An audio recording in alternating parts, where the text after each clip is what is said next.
ওস্তাদের ওস্তাদি বহুদিন পরে আমার মনের স্বপ্নের আশাটা পূর্ণ হইলো। আমি কিন্তু কাটিং মাস্টারের ওস্তাদ আমি কিন্তু। হ্যাঁ, আমার সাথে কাজ শিখতে আইসা আমার এই পেজটা অনেকদিন বন্ধ ছিল, যেটা আপনারা ভালো করে জানেন। আজকের ভিডিওটা দেখার পর ওই ব্যক্তিটার প্রতি একটু ভালোবাসা রাখবেন।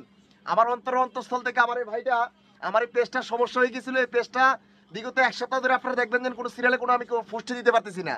এটা ফেসবুক কর্তৃপক্ষ হয়তোবা আমার কোনো নিয়ম শৃঙ্খলার বাইরে হয়তো কোনো রুলসে কাজ করার কারণেই মনে হয় যে আমার এই পেজটাতে এই সমস্যাটা দেখা দিছিল। সেজন্য এই পেজটাকে সমস্যা সলভ করে দিয়েছে একমাত্র আমার এই প্রাণপ্রিয় ভাই, যে ভাইটা আমার কাছে কাজ শিখতে আসছে। তার মানে এই জায়গা দিয়ে যদিও আমি তার ওস্তাদ হয়ে থাকি, ওই ব্যক্তিটা যদিও আমি পেজের মেন অ্যাডমিনের ব্যক্তি হয়ে থাকি, কিন্তু আমার এই ভাইটা কিন্তু পরিচালনা ম্যান হিসাবে উনি একজন ভালো একজন বুঝে মানুষ, এবং কি উনি বুঝে এক্ষেত্রে উনার প্রতি একটা ভালোবাসা রাখার জন্যই আজকে ভিডিওর মাধ্যমে আপনাদেরকে তুলে ধরলাম। দেখবেন আমার এক সপ্তাহের ভিতরে কোনো ভিডিও নাই, কারণ আমি দিতে পারছি না, আমি পেজে ঢুকতেই পারতেছি না। আমার যারা ভালোবাসার মানুষ তাদের উদ্দেশ্য করে আমার এই ভাইটির প্রতি ভালোবাসা রেখে আজকে এতটুকুই বিদায় নিলাম। আসসালামু আলাইকুম।